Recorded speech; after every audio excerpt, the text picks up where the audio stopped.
बिस्मिल्लाहिर्रहमानिर्रहीम, अस्सलाम वालेकुम नाज़रीन, आप देख रहे हैं दिला स्टार। मैं हूँ यासिर रशीद और मेरे साथ हैं सीनियर सहाफ़ी राना मोहम्मद अजीम साहब। नाज़रीन, आज पाकिस्तान मुस्लिम लीग नून के लिए एक खुशाइन बात ये थी कि ख्वाजा आसिफ साहब की ज़मानत हो गई। 1.5 साल बाद उनकी ज़मानत हुई है, एक खुशाइन बात थी। दूसरी जानिब फैटफ का आज इजलास है और आज इजलास में पाकिस्तान के ग्रे लिस्ट में रहने या ना रहने का फैसला किया जाएगा। 27 शराइत में से 26 पर अमल दरामद हो चुका है, 27वें के हवाले से गौर खोज जारी है। आज लाहौर में एक अफसोसनाक वाकया पेश आया। जौहर टाउन BOR सोसाइटी में बम धमाका हुआ, 3 अफराद जाँ बहक हो गए, जिनमें एक बच्चा और उसका बाप भी शामिल है। 21 अफराद जख्मी हैं जो इस वक्त अस्पताल में ज़ेरे इलाज हैं।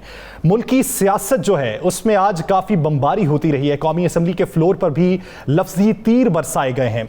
आने वाले दिनों में अपोजिशन लीडर शहबाज शरीफ साहब की जानिब से जो APC बुलाई जा रही है उस बारे में बात करेंगे, हुकूमती इक़दामात के बारे में बात करेंगे, अपोजिशन के एक्ट पे बात करेंगे। पूरा में बात करने के लिए हमें ज्वाइन किया है पाकिस्तान मुस्लिम लीग नून के सीनियर रहनुमा राना तनवीर हुसैन साहब ने। राना साहब, बहुत शुक्रिया आपके वक्त का। राना साहब, आप पे आने से पहले एक गुफ्तगू सुनवाना चाहते हैं आज जो पाकिस्तान मुस्लिम लीग नून की नायब सदर मरियम नवाज ने मीडिया से करते हुए कही है। क्या कहा, पहले वो देखते हैं, फिर इशू की जानिब पढ़ेंगे। आप मुझे ये गारंटी दें कि नवाज शरीफ वापस आएंगे, उनको इंसाफ मिलेगा और उनकी जिंदगी को खतरा नहीं होगा। इन कातिलों के हाथ में उनकी जिंदगी नहीं होगी। मैं उनको शाम की फ्लाइट से बुलाऊंगी। राना साहब, आपने भी गुफ्तगू सुनी। इस वक्त जो सूरत हाल है, हुकूमती इकदामात जो हैं, आज फैटफ वाला भी जो मामला है, आने वाले दिनों में जो APC भी है, क्या मियां नवाज शरीफ साहब गारंटी के बगैर वापस नहीं आएंगे या फिर गारंटी दरकार ही है?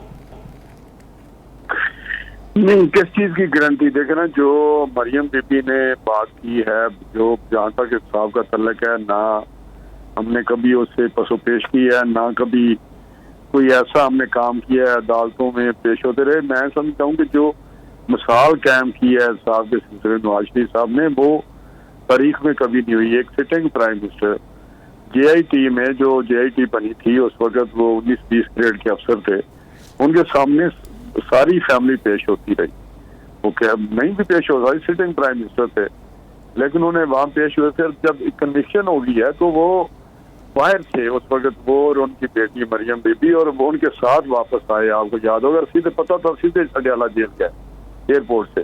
तो मैं नहीं समझता कि इस किस्म की, लेकिन जो उन्होंने बात की है मरियम बीबी ने, वो इस कंटेक्स्ट में की है कि उनकी जान की जमानत जो गारंटी दें। मकसद यह है कि क्योंकि उनकी सेहत का मसला है, अगर यहाँ आप समझते हैं कि वो आके उनको खुदा न खासा कुछ नहीं होगा, क्योंकि इलाज तो नहीं फिर यहाँ हो सकेगा जो उनको चाहिए इलाज, जिसके लिए वो बाहर भेजा इन्होंने खुद। राना साहब, मियाँ शहबाज शरीफ की ज़मानत तो हुई इन्हीं अदालतों से, ख्वाजा आसिफ की ज़मानत हुई इन्हीं अदालतों से, एहसन इकबाल की ज़मानत मिलती है इन्हीं अदालतों से, शाहिदा खान अब्बासी की ज़मानत होती है इन्हीं अदालतों से, हमजा शहबाज की ज़मानत होती है इन्हीं अदालतों से, राना सनाउल्लाह साहब की ज़मानत होती है इन्हीं अदालतों से। तो फिर मरियम बीबी को इन अदालतों पे यकीन क्यों नहीं? इन अदालतों से गारंटी क्या मांगती हैं? दूसरा, इस पूरी तकरीर में उन्होंने किसी जगह नहीं कहा कि उनकी बीमारी, उनका इलाज, उन्होंने कहा जी इन कातलों से क्या उन्हें यह ख़तरा है कि मियाँ साहब पाकिस्तान आएंगे और ये कत्ल कर देंगे? और अगर ये गारंटी मांग रही हैं तो इसका मतलब है क्या मियाँ साहब बीमार नहीं हैं? वो कह रही हैं रात की फ्लाइट से वापस आ जाएंगे। नहीं राना साहब, मेरा ख्याल है आप फिर वो उसका जो तर्जमा कर रहे हैं या इंटरप्रेट कर रहे हैं जो स्टेटमेंट है, मैं जेन्युइनली कह रहा हूँ कि उनका मकसद ये है कि इन कातलों से मिल के वो उनको इलाज चाहिए। अगर वो आते हैं जेल में जाएंगे, यही तौर पे वो जेल में जाएंगे, तो वहाँ पे जो इलाज माल जाए उनको नहीं भी असर होगा। और ये इनसे कोई रहम की तवक्को नहीं है। पहले कहते हैं जी हमने किस तरह ये बाहर चले गए, तो फिर उनकी जान को, आपको याद है कि यहाँ अदालतों के सामने कहा गया, अदालतों ने कहा कि हमें गारंटी करें कि इनको आने वाले 1-2 दिनों में, 3 दिनों में, जब वो बात हो, यहाँ चीफ मिनिस्टर पंजाब को बुलाया गया, सारे चीफ सेक्रेटरी को भी, तो उन्होंने कहा कि आप कहते हैं कि 2-3 दिनों में जो इनकी सेहत है उससे इनको कुछ नहीं होगा।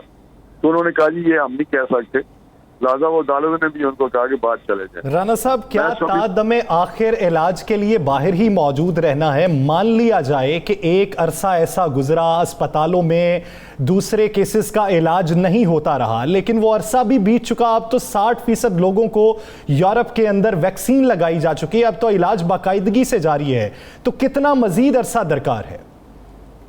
जो इलाज जारी है वो है उनका मेडिसिन के जरिए, जो आप भी समझते हैं राना साहब। लेकिन जो मेजर है उनकी है वो सर्जरी का मसला। उनकी हार्ट की जो सर्जरी है वो आपको पता है जिस तरह की वो इशू है इनका, जो हार्ट का मसला है वो एक मेजर सर्जरी पहले भी हो चुकी है। तो वो मेरा ख्याल है डॉक्टर्स जब तक नहीं कहेंगे कि हम तैयार हैं इन सर्कमस्टांसेस में, तो वो वहां पे नहीं होगा। आपको पता है वो बड़े केयरफुल होते हैं। बिल्कुल आपने दुरुस्त कहा, यही हम कहते हैं राना साहब, जो आप कह रहे हैं मैं भी यही कह रहा हूँ।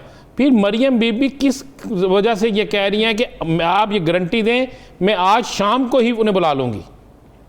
नहीं, वो इसीलिए कह रही हैं कि यहाँ पे क्या उनको इलाज मुआवजा मुयसर आ जाएगा, क्या उनकी जो बीमारी है उसकी वजह से खुदा न खास्ता इनको ऐसा खतरा। राना साहब, इस मुल्क में सबसे ज़्यादा हुकूमत तो मियाँ नवाज साहब ने की है, तो अगर उनके हुकूमत के दौरान वो अस्पताल नहीं बन सका जिसमें उनका इलाज मुआवजा हो सके, तो फिर उसमें किसी का क्या कसूर? नहीं राना साहब, ये बड़ी एक गलत नैरेटिव है कि देखें जिस तरह का हमारा डेवलपिंग कंट्री है या अंडर डेवलप कंट्री है, लेकिन मैं डेवलपिंग चलो कह लेता हूँ, वहाँ पे वो हेल्थ की फैसिलिटीज अभी उस लेवल पे नहीं है जो डेवलप्ड कंट्रीज में है, like America, like UK, like Singapore. ये आप मानिए इस बात को कि वहाँ पे जो है जिस तरह यूएई है, मैं आपको बताऊँ यूएई में वहाँ पे अमेरिकन हॉस्पिटल भी आया, वहाँ पे एक क्लीवलैंड भी बना है। क्लीवलैंड अमेरिका का टॉप होता हॉस्पिटल है, तो वो अबू धाबी में बना है। वहाँ बिलियंस डॉलरों ला के बनाया, वो स्टेट ऑफ द आर्ट है। अब मैं वहाँ चक्कर लगाया हुआ है, लेकिन वहाँ से भी लोग जाते हैं लंदन और अमेरिका में। मैं वहाँ पे गया हूँ, मैंने टेस्ट कराए हैं ये अबू धाबी में।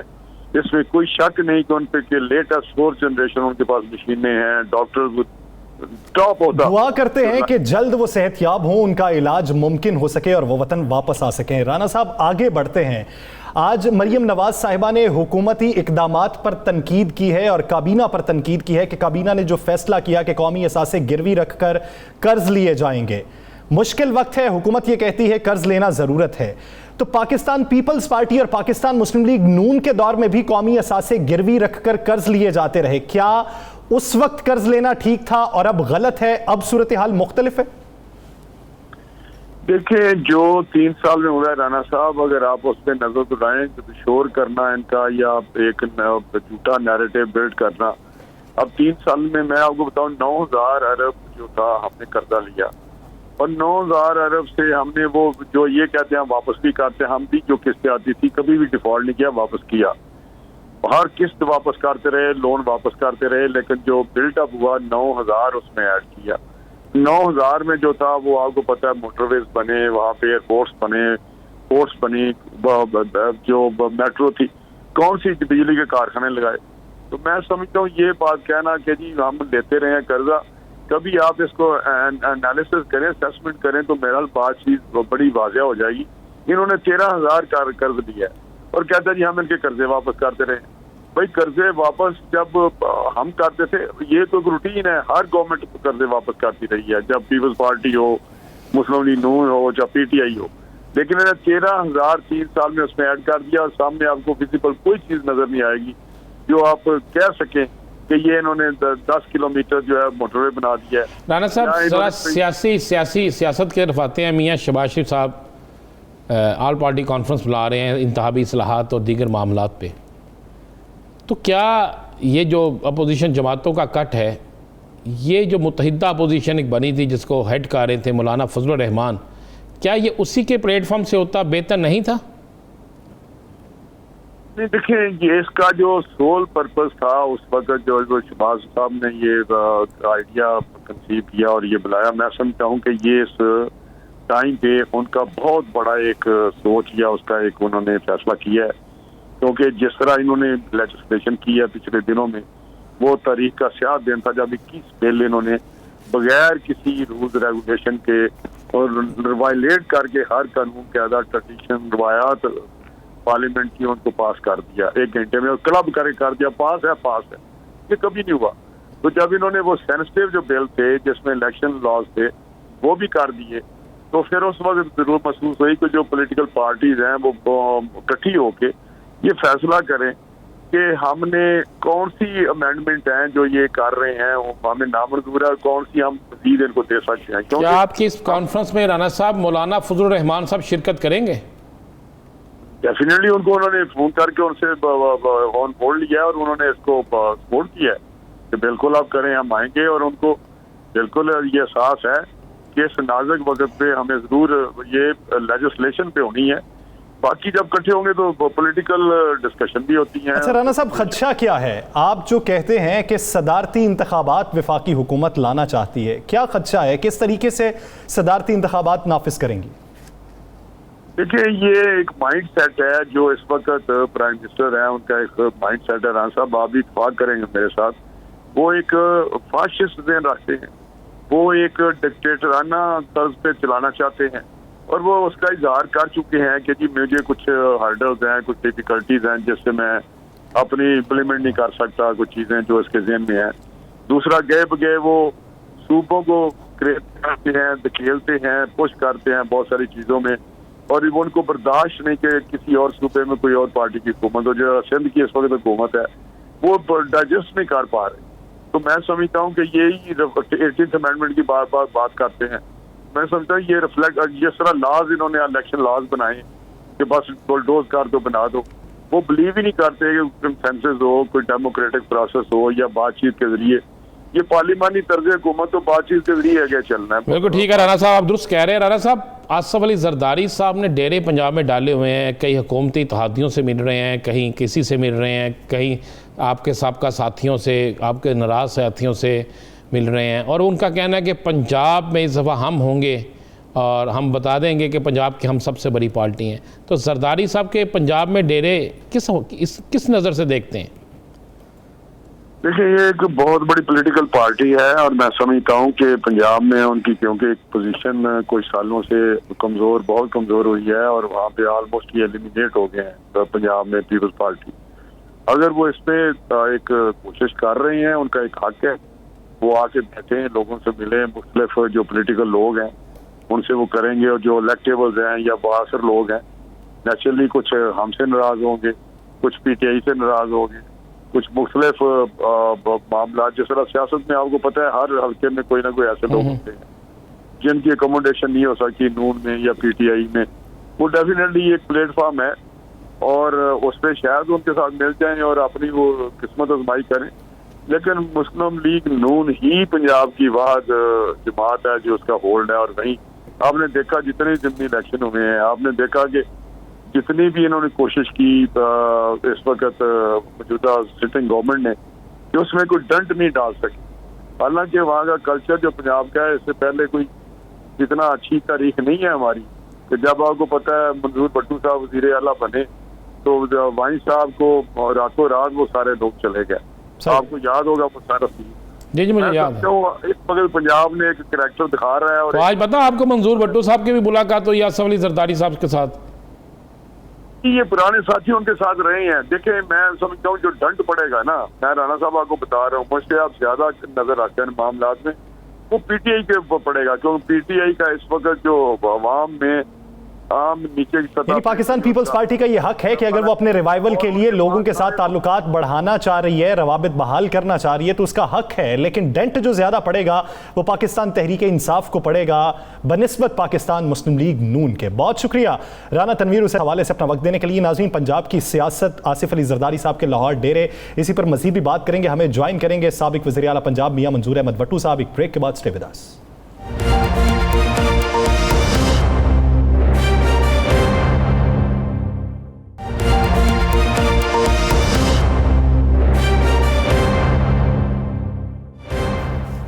Welcome back. नाज़रीन, पंजाब की सियासत कौन सा रुख इख्तियार करेगी? चौधरी परवेज़ इलाही साहब की जो मुलाकात हुई आसिफ अली जरदारी साहब के साथ, उसके बाद 6 मगोइयों का आगाज़ हुआ।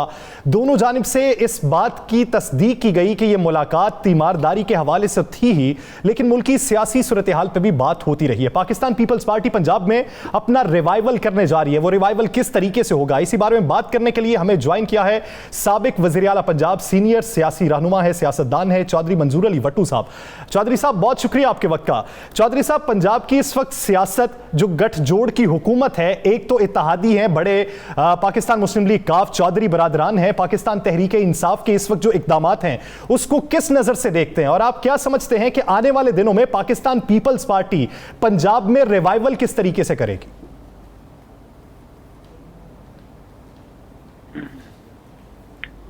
देखिए, मेरी आज मुलाकात हुई है साबिक सदर आसिफ अली जरदारी साहब के साथ, और चूंकि वो कोई 2 साल से ज़्यादा अरसे के बाद लाहौर आए हैं और मेरा उनके साथ बड़ा लिहाज का ताल्लुक रहा है।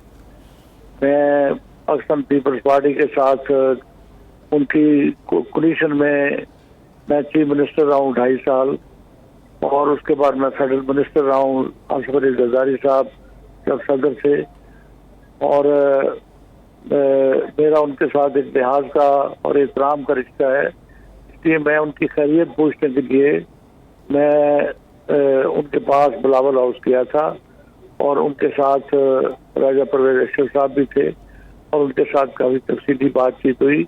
उनकी खैरियत पे भी, उनकी सेहत पे भी बात हुई, और मुल्क की सियासी सूरत हाल पे भी बातचीत हुई। तो मैं मियां मंजूर भट्टू साहब समझता हूँ कि मियां मंजूर भट्टू साहब, क्या आप आने वाले दिनों में पाकिस्तान पीपल्स पार्टी का रुख तो नहीं करने जा रहे? कहीं आज आपको दावत मिली आसिफ अली जरदारी साहब की तरफ से क्या आप वापस पाकिस्तान पीपल्स पार्टी में आ जाएं? पीपल्स पार्टी आपके इंतजार कर रही है, या आपकी सियासी, चूँकि अभी तक तो आप इंडिपेंडेंट इलेक्शन लड़े थे, आपकी कोई सियासी सोच क्या पाकिस्तान पीपल्स पार्टी की तरफ जा रहे हो? देखिए, मैं आपको अर्ज कर रहा हूँ कि इलेक्शन मैंने इंडिपेंडेंट लड़ा, 1,05,000 वोट किए और लूज कर गया इलेक्शन। पहली दफा 2018 में है कि मेरी फैमिली में 85 से लेके 2018 तक किसी भी असम्बली में हमारी नुमाइंदगी रही है, हर असम्बली में, सूबाई असम्बली में भी और मरकजी असम्बली में भी। ये पहली दफा है कि हम असम्बली में मौजूद नहीं है। लेकिन जहाँ तक मेरा पाकिस्तान पीपल्स पार्टी के साथ लिहाज और एहतराम का तल्लक है, तो मैंने आपको बताया कि मेरा उनके साथ लिहाज का तल्लक है। इसलिए बावजूद इसके कि मैं इंडिपेंडेंट इलेक्शन लड़ा हूँ, तो मेरे भाई की वफात पे चेयरमैन बिलावल भुट्टो यूसुफ गिरानी साहब को साथ लेके, राजा परवेज अशरफ को साथ लेके, शीरी रहमान को साथ लेके मेरे घर तशरीफ लाए और मेरे साथ ताज़ियत की, और मेरी फैमिली के साथ उन्होंने हमारा दुख बांटा। तो ये वज़ीदारी है जो सियासत में इस वक्त हमें चारों तरफ देखे तो नजर नहीं आती, जो बड़ा ही अलमिया है। अगर ये वज़ीदारी कायम रहे, सियासतदान आपस में ताल्लुकात उनके बहाल रहें, उनका आना जाना रहे, दुख सुख बांटते रहें, और सियासी इशूज पे भी बातचीत होती रहे, मुलाकातें होती रहें, तो ये नहायत एक टर्निंग पॉइंट हो सकता है। साहब, इत्तलात ये हैं कि आसिफ अली जरदारी साहब अपने पुराने रुफ़का दोस्तों के साथ इस वक्त मुलाकातों का सिलसिला जारी रखे हुए हैं। क्या इसी वज़ादारी के तहत उन्होंने आपको ये दावत दी कि पाकिस्तान पीपल्स पार्टी या पंजाब की सियासत को एक नया रंग दिया जाए, मजबूत की जाए सियासत?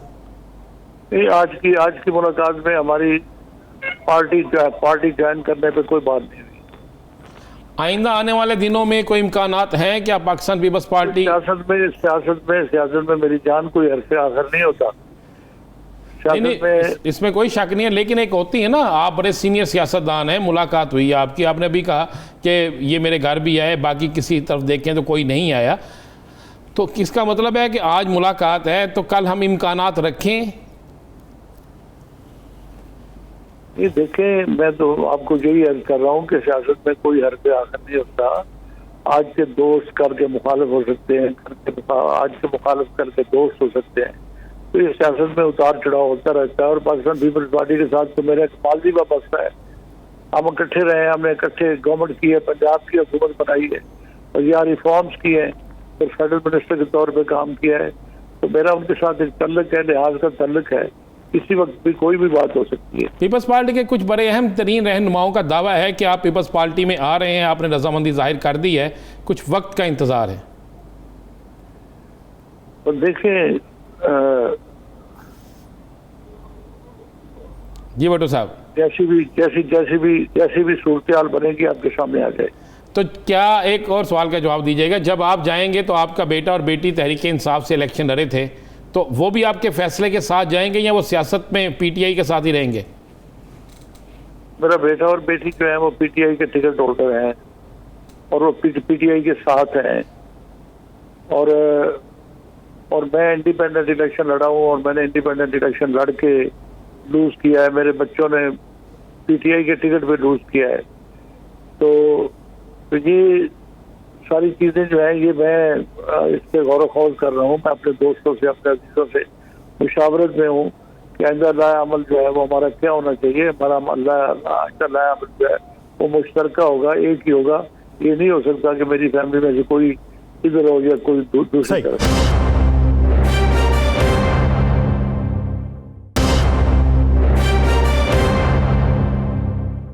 भट्टू साहब, आप ज़ीरक सियासतदान हैं, आपकी सियासी बसीरत भी काफ़ी है। पंजाब की सियासत हालिया दिनों में आप क्या समझते हैं कि पाकिस्तान पीपल्स पार्टी अगर रिवाइवल करना चाहे तो उसके इम्कानात कितने हैं? देखिए, मैं समझता हूँ कि पाकिस्तान पीपल्स पार्टी नजरियाती जमात है और जुल्फ़िकार अली भुट्टो की सबसे बड़ी फॉलोइंग थी वो पंजाब में थी। और उसके बाद मोहतरमा बेनज़ीर भुट्टो साहब ने भी पंजाब के कारकुनों से भी रब्ता रखा, हमारे सामने रब्ता रखा और हमने इकट्ठे गवर्नमेंट की है। तो मैंने उनकी वर्किंग देखी है, बतौर प्राइम मिनिस्टर मैं उनके साथ चीफ मिनिस्टर था। मैंने उनकी वर्किंग देखी है, उनकी शानदार वर्किंग थी। कारकुनों के साथ भी उनका रब्ता था, बाकी लोगों के साथ भी उनका रब्ता था और अपनी पॉलिसीज जो है वो उसको इम्प्लीमेंट करती थी और लोगों की इज्जत करती थी। तो मैं ये समझता हूँ कि रिवाइवल जो है वो तो उसके लिए उसके रास्ते में जो रुकावट बनी, पाकिस्तान पीपल्स पार्टी की पोजीशन जो है वो पंजाब में जो कमजोर हुई वो हुई नून लीग के साथ ताल्लुकात बढ़ाने में। कि जब नून लीग हुकूमत में थी और पाकिस्तान पीपल्स पार्टी अपोजिशन में थी तो पाकिस्तान पीपल्स पार्टी ने नून लीग के साथ सुलह कर ली। जब सुलह कर ली तो अपोजिशन का रोल जो है वो खुद खत्म कर दिया। तो एक स्पेस पैदा हुई जो इमरान खान स्पेस है। तो अब पीपल्स पार्टी के पास नजरिया है, उसके पास कुर्बानियां हैं, जमहूरियत के लिए जद्दोजहद है, बिलावल जैसी लीडरशिप है, नौजवान लीडरशिप है, जरदारी साहब जैसा दिमाग है। तो मैं नहीं समझता कि पंजाब में रिवाइवल क्यों नहीं हो सकती पाकिस्तान पीपल्स पार्टी। मियां मंजूर भट्टो साहब, जरदारी साहब इलाज के लिए लाहौर आए, लेकिन यहाँ पर बड़ी तगड़ी मुलाकातें, आपसे बड़ी तगड़ी मुलाकात है। बेशक आप उसे तैमारदारी कहें या अफसोस करने या जो भी आप कह लें, चौधरी परवेज़ लाई साहब से मुलाकात हुई, आज सिंध से सूबाई वज़रा को लाहौर बुला लिया गया, ये सारी चीज़ें चल रही हैं। सरदार जुल्फ़िकार खोसा से मुलाकात हुई। ये सारी मुलाकातें जो हैं, आप क्या समझते हैं आने वाले दिनों में कोई ग्रैंड अनाउंसमेंट जिस तरह होती है, अचानक दरादर लोग जो हैं इस पार्टी में आ रहे हैं, कहीं ऐसा तो नहीं? देखिए, पाकिस्तान पीपल्स पार्टी के पास कोई गुंजाइश ही नहीं है इसके बगैर कि वो स्ट्रगल करें, जद्दोजहद करें और रास्ते बहाल करें। और जरदारी साहब भी रास्ते बहाल करें और चेयरमैन बिलावल भुट्टो भी रास्ते बहाल करें। इसके बगैर पंजाब में स्पेस नहीं बन सकती। और मैं समझता हूँ अगर वो रास्ते करें तो स्पेस बन सकती है। सही, यानी राब्ते बहाल करने की उन्हें जरूरत है और ये वक्त की भी जरूरत है। तो भट्टू साहब, जब आप ये बात कर रहे हैं कि पाकिस्तान पीपल्स ने नून लीग से दोस्ती की तो वो बड़ी वजह बनी पंजाब में जवाल की, तो मौजूदा दौर में वफाकी हुकूमत के सामने बतौर ऑपोजिशन पाकिस्तान पीपल्स पार्टी को कैसा देखते हैं, फ्रेंडली या फिर स्ट्रेट फायर वाली? देखिए, इस वक्त जो फेडरेशन के तो मामला है वो जरा डिफरेंट है, सूबों के मामला डिफरेंट है। तो फेडरेशन में जब सूरत ये हो कि गवर्नमेंट इन पावर जो है वो अपोजिशन के साथ हाथ ना मिलाए, वो अपोजिशन के साथ बैठने को तैयार ना हो, कौमी मामला डिस्कस करने को तैयार ना हो, तो अपोजिशन के पास रास्ता क्या रह जाता है? रास्ता यही रह जाता है कि वो आपस में इकट्ठे हो। तो मैं नहीं समझता कि मियां शहबाज शरीफ साहब या बिलावल भुट्टो साहब जो है उनकी कोई दोस्ती हो गई है। वो सियासी मसले के तहत वो इकट्ठे हैं और इस वजह से इकट्ठे हैं कि गवर्नमेंट इन पावर जो है उनके लोग जो है वो तो शुरू होती है बात तो वो उनको बुरा भला कहना शुरू करते हैं, उनकी करप्शन की दास्तानें बयान करनी शुरू करते हैं और मुल्की मसाइल जो है जो मुंह फाड़े खड़े हैं उनकी तरफ कोई तवज्जो ही नहीं है। मंजूर भट्टो साहब, एक आखिरी सवाल, आपने कहा मुल्की मसाइल हैं, और हुकूमत के लोग जो है मुंह भारे खड़े हैं, ये सारी बातें हैं। आपने कभी इन तमाम चीज़ों पे अपने बेटा और बेटी को नहीं समझाया कि आप किस जमात में चले गए जो जमात जो है ना मसाइल हल कर रही है ना कोई छोर हो रहा है? उनको एहसास है इस बात का, उनको ख्याल है इस बात का, और हम भी चाहते हैं कि पाकिस्तान तहरीक इंसाफ जो है उसको अल्लाह ताला ने मौका दिया है, इमरान खान साहब को मौका दिया है, तो वो इस अंदाज में काम करें कि वो काम करते हुए नजर आए, लोगों को बुरा भला कहते हुए नजर आए। दूसरों को क्रिटिसाइज करने से आपके काम बेहतर नहीं हो सकते।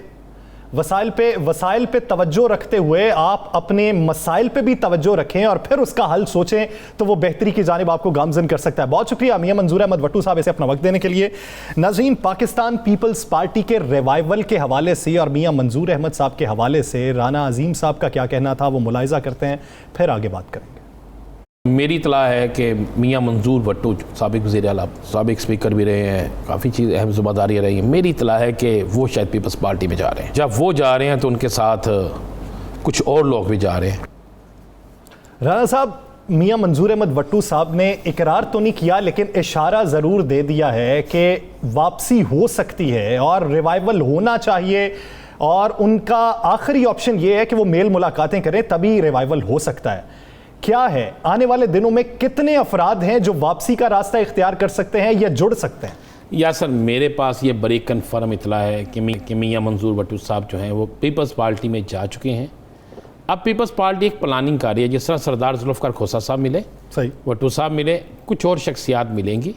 जिस दिन मैंने ये प्रोग्राम में कहा, देखें उस वक्त तक तो भट्टू साहब की मुलाकात नहीं हुई थी, भट्टू साहब की मुलाकात तो आज हुई है। तो मुझे अगर इतने दिन पहले पता है तो कोई ना कोई चीज़ तो ऐसी थी जिसकी जो मेरे तक पहुंची थी।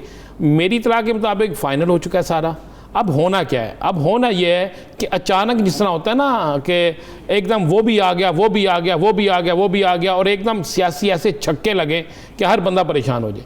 ये सियासी छक्कों के लिए तैयार किया जा रहा है पाकिस्तान पीपल्स पार्टी को। और आप देखेंगे कि जनूबी पंजाब से, वस्ती पंजाब से, शुमाली पंजाब से, इन जगहों से अचानक बड़ी अहम शख्सियात जो हैं वो शमूलियत करेंगी। अब इसका नुकसान किसको होगा? या सर, अगर मंजूर भट्टू ने क्या कहा है कि अगर मैं जाऊंगा तो मेरे बेटा भी जाएगा, बेटी भी साथ जाएगी, और उनको इदराक भी हो चुका है। उन्होंने कहा उनको इदराक भी हो चुका है। तो मुझे बताएं, फिर तहरीक के इंसाफ के लिए वो इलाके, वो जगहें जो बिल्कुल खाली हो जाएंगी, तहरीक इंसाफ को उससे नुकसान पहुँचेगा। और आने वाले दिनों में मेरे पास जो इतला वाकई इसी तरह है कि जनूबी पंजाब, वस्ती और ये पंजाब का दूसरा जो हिस्सा है, इससे बहुत सी अहम शख्सियात जो है वो पाकिस्तान पीपल्स पार्टी में जा रही हैं। और ये जो राब्ते हैं ना, ये जो राब्तों का सिलसिला शुरू हुआ है, मुझे एक चीज़ समझ नहीं आती या सर, सब लोग ताज़ियत से लेकर खैरियत तक हर चीज़ करने लाहौर में क्यों जा रहे हैं? क्या इन सियासतदानों के पास कराची जाना, लारकाना जाना, इस्लामाबाद जाना कोई प्रॉब्लम थी? कोई प्रॉब्लम नहीं थी ना। यहाँ पे मिल रहे हैं, ये प्लान का हिस्सा है, सारा कुछ प्लानिंग के तहत हो रहा है। कुछ लोग 2023 के इलेक्शन में इनका साथ देंगे और कुछ लोग बजट के 3 महीने बाद तक का इंतजार कर रहे हैं। बजट के 3 महीने बाद, मैं तो कह रहा हूँ आगे जाके आपको बता देंगे कि बजट के बाद कुछ गिरफ्तारियां भी होनी है, बड़ा कुछ होना है। ब्रेक के बाद फिर बात करते हैं कि बजट के बाद अगले जो 3 महीने हैं किस हद तक मुश्किलात हैं और ऐसी हैपनिंग क्या होने वाली है। नाज़रीन, स्टे विद अस।